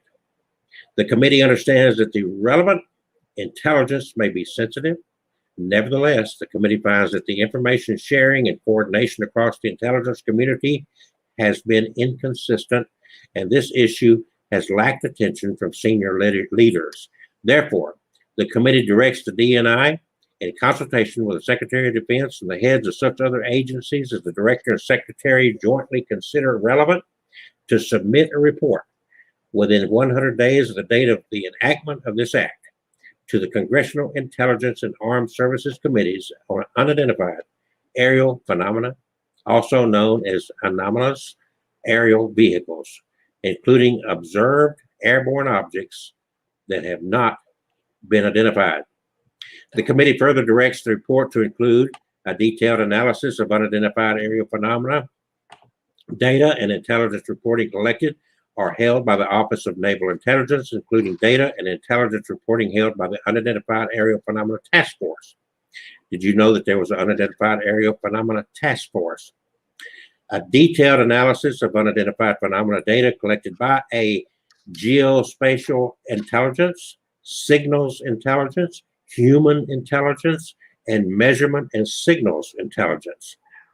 A detailed analysis of data of the FBI, which was derived from investigations of intrusions of unidentified aerial phenomena data over restricted United States airspace. A detailed description of an interagency process for ensuring timely data collection and centralized analysis of all unidentified aerial phenomena reporting for the federal government, regardless of which service or agency acquired the information. Identification of an official accountable for the process described in paragraph 4. Identification of potential airspace or other threats posed by the unidentified aerial phenomena to national security, and an assessment of whether this unidentified aerial phenomena activity may be attributed to one or more foreign adversaries. Identification of any incidents or patterns that indicate a potential adversary may have achieved breakthrough aerospace capabilities that could put the United States strategic or conventional forces at risk. recommendations regarding increased collection of data, enhanced research and development, and additional funding and other resources. Since the 180-day requirement was set into motion on December 27th, the CIA has released more than 2,700 pages of documents detailing UFO accounts from the 1940s to the early 1990s.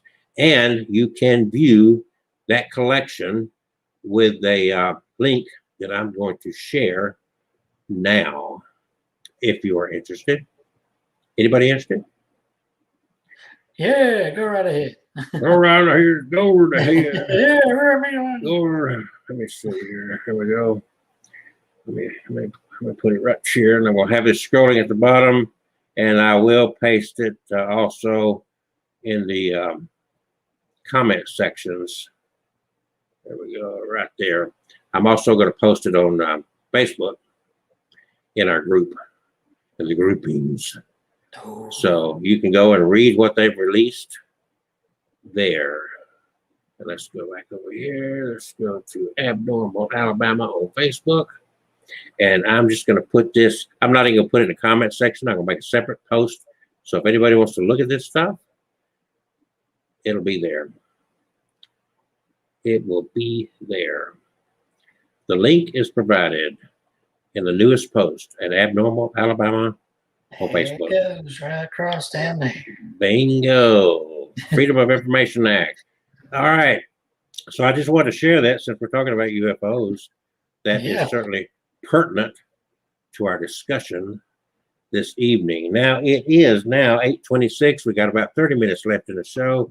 I don't know if Kevin has any more information for us tonight. You got any more stories? Yeah, I had a few others. I had another interesting story with photo here, and I had a 5-minute video. A what? From the Oprah show of a brother and sister that claimed to have been abducted by aliens. Okay, I will give you the screen. I will give you the screen. First, I put. Oh. There we go. Now, this story I'm going to share comes from High Bridge, New Jersey. This happened back in the 50s. They had a lot of weird UFO happenings back then. In the mid-1950s, a man named Howard Menger and his wife Connie transformed the sleepy town of High Bridge, New Jersey into a mini Roswell with their thrilling and enchanting stories of alien contact. Close encounters were different then. Generally, the alien experience was positive and pleasant. Years would pass before reports of alien greys terrorizing citizens with anal probes and nasal implants would become the ufological norm. Menger, supported by a legion of other so-called contactees scattered throughout the country, claimed to be in regular contact with the resplendent Venusians. The Venusians, that's, my first story tonight was about a man who claimed to see the Venusians. Those are aliens from Venus. These human-looking folk were the alien centerfolds of the universe. Blonde, blue-eyed, and sweet-tempered. That's the same description that guy earlier gave. The Venusians were our cosmic guardian angels, Menger claimed, here to act as a moral compass in the search of our repressed spiritual selves. The fact the Venusians were also vegetarians left no doubt that they were truly advanced beings. In 1956, Menger took his fantastic stories to the airwaves and became a frequent guest on the immensely popular Long John Nebel radio program, which then broadcasted nightly from 1 to 5:30 a.m. on New York station WOR. Long John was a broadcast pioneer with a penetrating mind and a scathing wit who attracted millions of fans with his late-night format highlighting the offbeat and bizarre. Without Long John, it can be said that today we would not have Art Bell. A brilliant New York attorney named Jules St. Germain was also a guest of Long John's and frequently appeared on air with Mr. Menger. Skeptical of his claims, he launched an intense investigation traveling to New Jersey and conducting many interviews with witnesses. St. Germain noted that there were many inconsistencies, too many, in fact. The holes in Minger's story were large enough for an entire fleet of Venusian scout ships to have passed through. But you didn't need to be a professional lawyer to know something stunk. All you really needed was a healthy pair of eyes. Minger's Polaroid photos of what he claimed were spacecraft seemed to say it all. And I've got one right here that he took that he claims that figure in front of the space shuttle is one of the Venusians walking toward him. And this was at nighttime, and the flash of the camera captured the side of the UFO, but not the figure. Minger's Polaroids, all you had to do was look at those, and of what he claimed were spacecraft. It seemed to say it all. All were obvious crude fakes, except, that is, to the Mingerites who flocked to High Bridge like it was Matador and whose faith in Minger was unshakable. The fact he was a professional sign painter seemed completely irrelevant. Minger flatly denied there had been any chicanery. The faithful believed him. But as sometimes happens in this business, if you're patient enough, truth eventually wins out. Over the years, there have been numerous conversations with Minger and his wife, and both have always maintained that the allegations of fraud are false. Until, that is, March of 1995, during a conversation with him from his then home in Florida, Minger confessed, unexpectedly and for the first time, that he had actually made sketches of what he saw and then photographed them. He maintained he did this on account of the original photos having been stolen. Incredibly, Minger was incensed by the idea that anyone would consider a sketch of something a hoax. He stunned further by maintaining that he had never said the photos were real and that the people who said he had got it wrong. Minger died, or perhaps left this plane of existence to be with his Venusian space brothers, on February 25th, 2009, at the age of 87. So, one of the most interesting of the visitors allegedly from Venus to Howard Minger's property in High Bridge was an enigmatic character who called himself Valiant Thor. Many people say they have seen UFOs, and some even claim that they've been abducted and brought aboard them. But it's few and far between that you run into someone who say they've come to this planet in one. The legend of Valiant Thor started as a word-of-mouth phenomenon in the 1950s. It was the height of the Cold War, the beginning of a new age of space exploration, and an unprecedented time of UFO hysteria in America. Sci-fi B-movies of alien invasions and little green men from Mars permeated the public consciousness. Rumors began to spread of a mysterious man who claimed to be from Venus who was walking amongst us. Some said he could walk through walls. Others claimed he had no fingerprints. Speculation on the location of his ship, which according to rumor he lived on, ran rampant.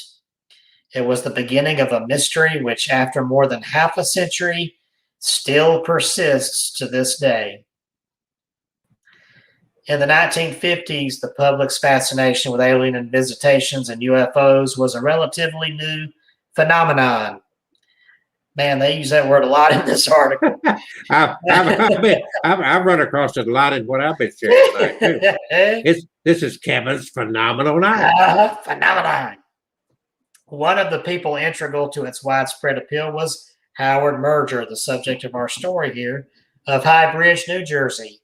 He claimed to be regularly visited by Venusians on his rural Hunterdon County farm. He went on radio and television talk shows speaking of these encounters and hosted conventions on his property, welcoming both the fellow alien contactees and the curious public. These conventions were eventually visited by a handsome, charismatic mystery man claiming to be a Venusian himself. He wowed the crowds by being able to speak any language or dialect any member of the crowd could throw at him. He claimed not to be just any Venusian, but the commander of all the Venusians on Earth. The man's name was Valiant Thor. According to Thor, he came from a race of beings who live within Venus, not on its surface. The race was superior to us in most ways. They were smarter, better looking, and less violent. They were sent here to protect us from ourselves, and their number one mission was to make sure nuclear war never occurred. When Val arrived on this planet, he immediately went to visit President Eisenhower to offer his assistance in solving all of the Earth's problems. He was refused by Eisenhower and Vice President Richard Nixon, but claims he did briefly meet with the Secretary of Defense. After that, he was held by a government agency within the Pentagon, where he was questioned and studied. The story and message of Valiant Thor has been disseminated by many, but most notably by Dr. Frank Stranges. Stranges claims that agents of Mr. Thor escorted him into the Pentagon in 1959 to visit with Val. Since then, he has been periodically visited by Thor. He reports seeing Thor's brother Don Thor walk through solid matter. He also claims that Val, during their first meeting, showed him a strange spacesuit made of an unidentifiable fabric, which could not be destroyed, and which sealed itself without buttons or zippers, but merely a wave of Val's hand over it. Stranges says Thor told him that the government had been doing tests on him and had determined that his IQ was over 200. Stranges has gone on radio and TV talk shows, given lectures, and sold videotapes for years, attempting to perpetuate the legend of Valiant Thor. Also a religious preacher, Stranges believes Val and his shipmates are a race of people created by God before Adam, who never suffered the fall from God's grace that humankind did. These days, it is said that Valiant Thor's ship, Victory 1, remains hidden near Lake Mead, just outside of Las Vegas, Nevada. The ship is not only home to Val, but also his brother Don, crewmates Thon and Teal, and a medical officer known simply as Doc. Though he periodically returns to Venus, Thor always winds up back here on Earth somehow. According to Stranges, he was gone for the entire year of 1960, but in 1961 reappeared in the back seat of Stranges' own car. He spreads his quasi-New Age messages worldwide through Dr. Stranges in an effort to better the human race and prevent us from destroying the planet. Now I wonder, does this have to do with Christian Science? It's kind of what it sounds like. Well, I don't know what to say, but we got about 22 minutes left of the show. I want to bring us back to Alabama for a second. You said you were not going to cover this story, so I'm going to cover it and a couple of others from right here. And besides the videos I showed and the story I told, other people have had UFO stories in Alabama. For instance, is this one? No, I missed it. But anyway, I'm still going to tell the story. Just hang in there, folks, because we're going to go up to Fife, Alabama. And no, we're not talking about Barney Fife, okay? So let's just get over that. Let's go up to Fife, Alabama. That's kind of in northeast Alabama. We're getting up around, close to Guntersville and up in that area. If you don't know where it is, up in DeKalb County, about 31 years ago, I think. And it made the little town of Fife, F-Y-F-F-E, Alabama, gain national notoriety. Exactly, it was on February the 11th of 1989, which was a Friday. The first call came in to the Fife Police Department. It was a woman that reported seeing a strange object in the sky. By the end of February 12th, more than 50 residents had reported seeing this strange object, including the town's police chief. No, his name was not Barney, and his assistant. The object was described by a witness as hovering at an angle from 1 o'clock to 7 o'clock with bright lights at the top and bottom. The curvature was outlined in green with a real bright light in the center.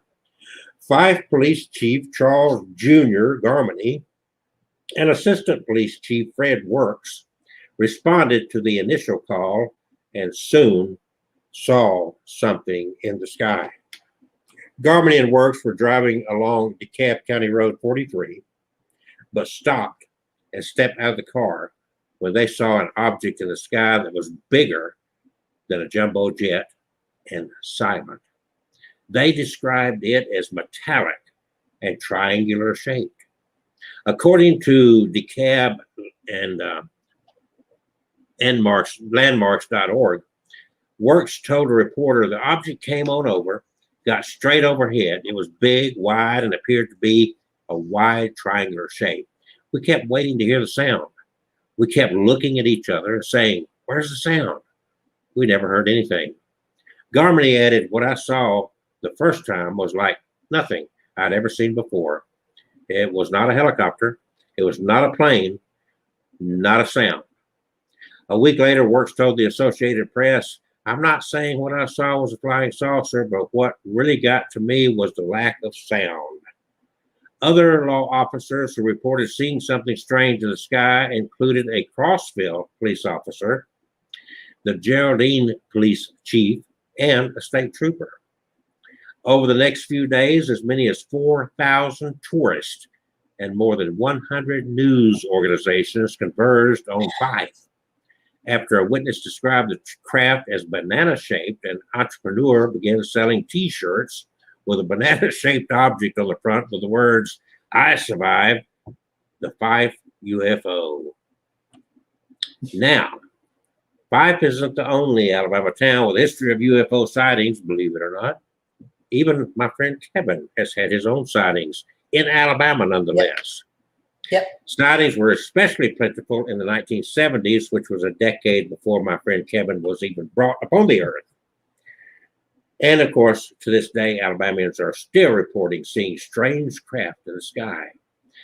According to the MUFON, if you're familiar with the Mutual UFO Network, Alabama ranks 15 in the U.S. and at least in 2013 in the number of sightings in this state. We go back to 1973 and we go to Falkville, Alabama. Another police chief in another small North Alabama town, he took a photo of what he thought was an alien being. Kind of resembles the one that you showed in your last report, Kevin. That October, Falkville Police Chief Jeff Greenhall responded to a call from a woman who was excited as she reported seeing something strange. Greenhall responded and came upon a 6-foot-tall metallic creature with an antenna on its head. You may have, I didn't get to grab the picture of that, but you may have seen a picture of, looked almost like somebody wrapped up in aluminum foil. Honestly. Yeah, I remember that picture. It looked like his head and neck were kind of made together. He was real bright, something like rubbing mercury on nickel, but just as smooth as glass. Different angles give different lighting. I don't believe it was aluminum foil. It was running faster than any human I ever saw. Greenhall was ridiculed and, believe it or not, lost his job. Many people believe someone had played a prank on the chief. However, the photo he snapped of the creature that night can still be seen in books and on the internet on alien life, if you look that up. Now let's go over toward the other side of Tuscaloosa. We come to Moundville, Alabama. Certainly you've heard of Moundville. Where in 1976, an anonymous witness told the Tuscaloosa News that he saw in October of that year, this thing dropped out of the sky like a rock. But when I thought I was about to get crushed, it pulled up just short. I looked up again, and a light as bright as the sun blinded me. And then, of course, go to Blount County. You familiar with Hayden Mountain? Yep. 1977, Mr. and Mrs. Terry White were driving toward their Blount County home with their children in the car when they spotted a 65-foot long craft. It had something coming out of the bottom of the object. It looked like pads. They were half the width of the object. Okay, let's go back over to Tuscaloosa, 1977. Local teenager Stuart Lewis told the Tuscaloosa News, "What I saw then was beyond imagination. It was kind of a triangular shaped object with the shape of a pool rack. It had a deep yellow glow. It seemed like it was thrown out of an explosion. It was tumbling, but it was moving slowly as if on fire." So that brings us to Alabama a little bit, and since we are abnormal Alabama, for those who are interested. And we've got about 15 more minutes, and I bet you that my cohort, the amazing Kevin Kane, I bet you he's got another story to share. Yeah, I had this here video from the Oprah Winfrey show that's about 5 minutes long here. I don't think we'll get in trouble for playing it, but we'll see.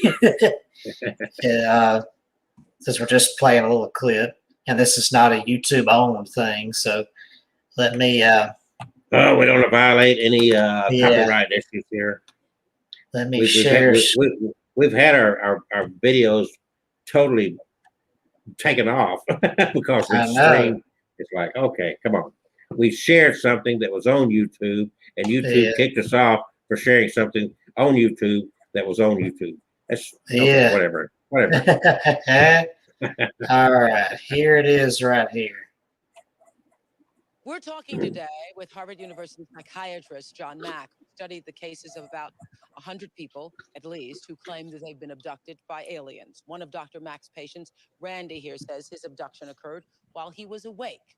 He is here with his sister, Glinda, who says she too has been abducted since childhood. Since what age? Do you remember? 5. 5 years old. And at 5 years old, what happened? So some of what Dr. Mack described earlier here? Right.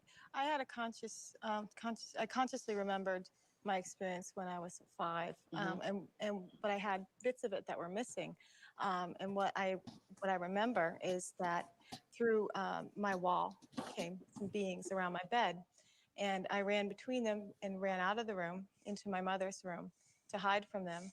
And what happened is they followed me in there, and that's the last I remember of it. However, it's interesting because after that, I never told anybody about that, and I just buried it in the back of my mind. And me and my brother, we never even spoke about it until the last few years. Why, Randy? I first told my mom and dad when I was 10 years old, something happened, and I told my mom and dad. Do you remember when he told you?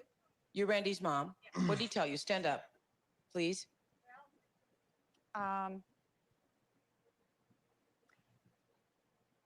Back about a couple of years ago, my daughter was living at a distance away from home, and she had picked up the book Communion, and she said it disturbed her.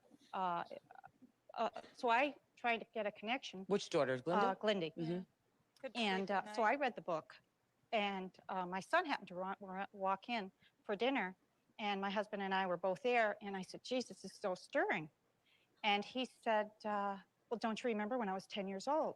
And it was like it was put way in the back of our mind. And we both said, "Oh, yeah."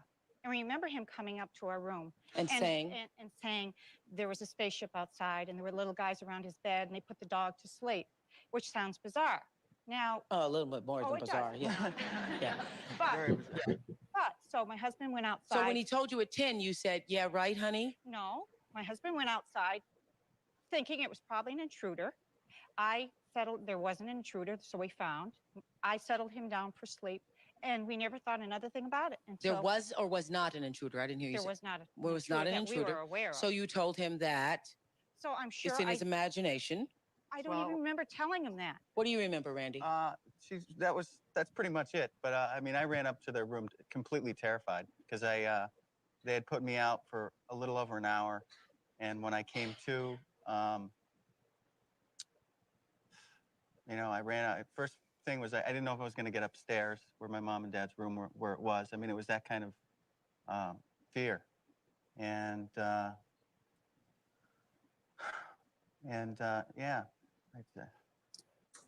I have a hard time with this.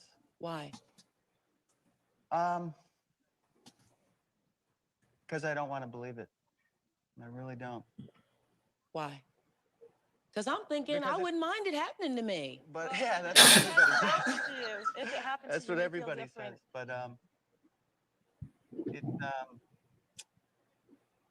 I mean, it's totally made me question what life's about, and it stirred my life up a lot. And So when it happened at 10, you always believed profoundly. no, I hoped there was something wrong, and I went through a lot of testing and things to find out whether something was wrong.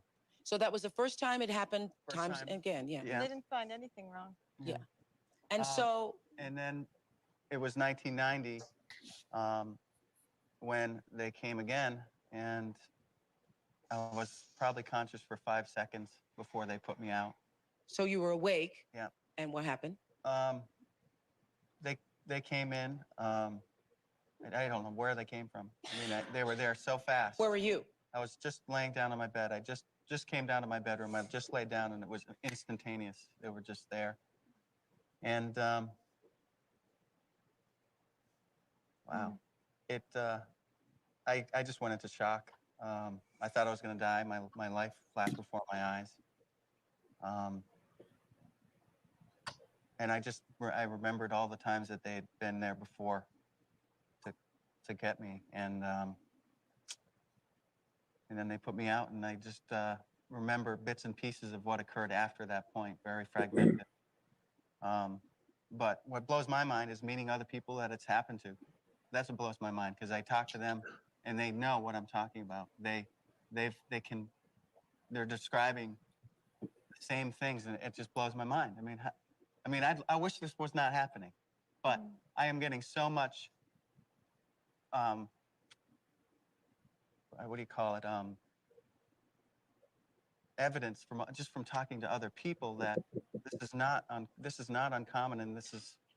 I know, but still, all of us watching and I know. hearing you now are thinking, but where's the proof? It's just Right. I wish I had it. Well, it's they'll- you saying it. Why don't you? Because it happens and it happens all the time. Dr. Mack will, challenge this when we come back.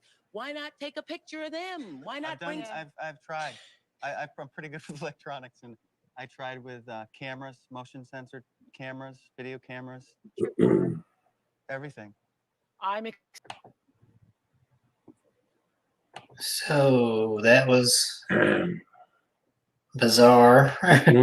So when you and I see this, Kevin, I'm going to ask you. It sounds legitimate. He don't sound, he don't look like a meth addict. He don't act like he's druggy. He don't act like he's playing a game. He seems very sincere. He seems even more legitimate than some of these people that have written a book. Yeah, and the other thing that was kind of odd, where you've got Travis Walton and these others we've talked the other stories I gave, where they're giving these really lengthy descriptions of all that happened, especially these people that have encountered the Venusians. This guy says when it happens, he has no memory later. Yeah, it's fragmented. Well, see, that's kind of like the story I shared, except the ones that took me away were what I would fall in the category of the Men in Black. It wasn't any aliens. I didn't see any beings on the craft. The craft that I saw never landed on my property or anything like that. It was too big to land on my property. It had 10 acres up there, and that craft would have squashed that 10 acres. That's how big it was. But there are similarities, and I cannot feel any time. I have not gone any hypnosis or tried to fish. It's just dead time, and that sort of thing. So some of them sound really legitimate. Some of them you get kind of concerned that they're just trying to make a buck or something. Yeah. And I've gotten so rich off of my story. I mean, my God. I got an ink pen.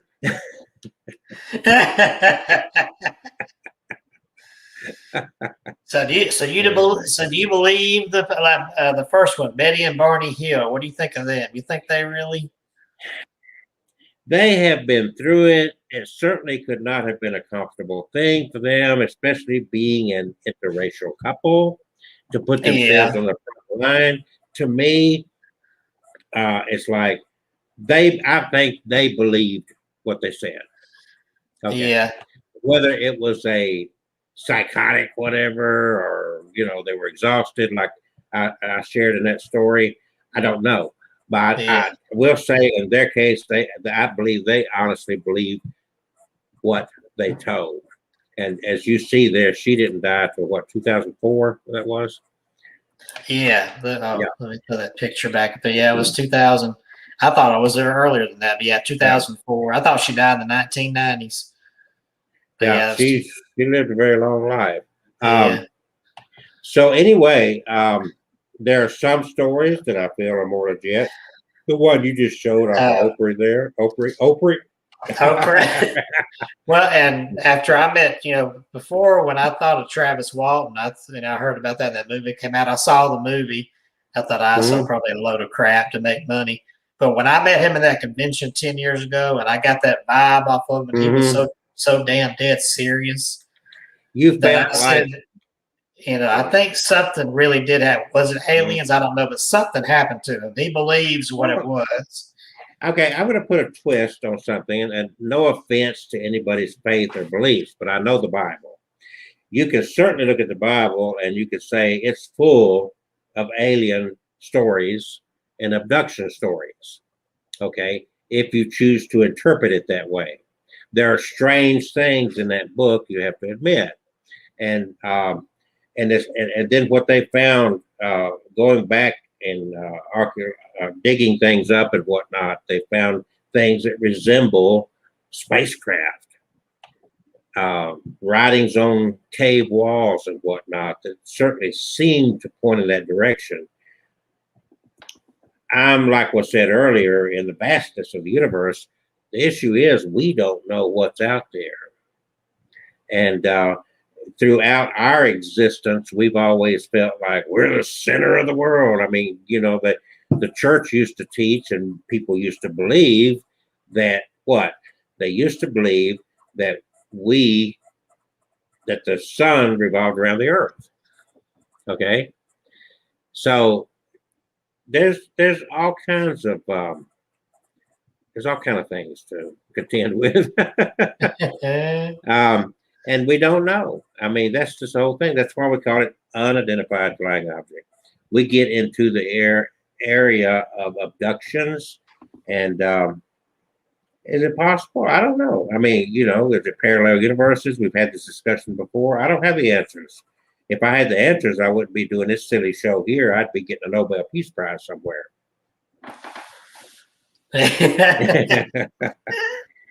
So we could talk about other unidentified, not just alien flying saucers. There's like the rods you mentioned, and then there's cryptids like Thunderbird. People have seen. What about the submersible UFOs? Yeah, the USO. They call it. Yeah, so they actually have a theory that there's bases way down in the oceans. They have underwater bases. So, and it's just like Bigfoot or anything else. I cannot dispute it. Carl said, "Good luck on the." Carl, keep it straight now. I said, if I had the answers. The problem is I don't have the answers. So that kind of takes care of that problem. I don't have to worry about, believe me, I don't have to worry about the Nobel Peace Prizes. I'm not looking forward to that. Why don't we do a show next week on the rods? The rods, yeah, we can do that. And get a hold of our buddy Lewis Powell and see when he'd like to be on. Okay. You're a friend of his, aren't you? Yeah. Yeah. Because he writes blogs all the time. He's more of a writer than a YouTuber. I don't think he does. I don't think he really does any video. He does a lot of writing. Yeah, blogs. He's got a book out there, maybe 2 books. I don't know. Yeah, but any stories to be told throughout the South, not just Alabama. He's written about them or read about them or something. So He's a well-worded gentleman. Well, thank you all for joining us on Abnormal Alabama. Carl, better late than never there, buddy. Remember, these shows are archived on both YouTube and on Facebook, Abnormal Alabama. The only time we lose it on YouTube is when Kevin does something silly and streams some copyrighted material that's on YouTube. That's on YouTube. They decide, well, it's on YouTube. We don't want you to share what's on YouTube on YouTube. So, any final comments there, Mr. Kane? We never did do any shameless plugs, I don't guess. Well, do your thing, brother. There you go. There's my most recent book. That's the sequel to the original book, My Haunted Collection. There we go. You can find those out there at myhauntedDolls.com. And he's got audio books and he's got Kindle books. Yeah, Kindle books. And if you go to his website, myhauntedDolls.com, and you order a book directly from Mr. Kevin Kane, guess what?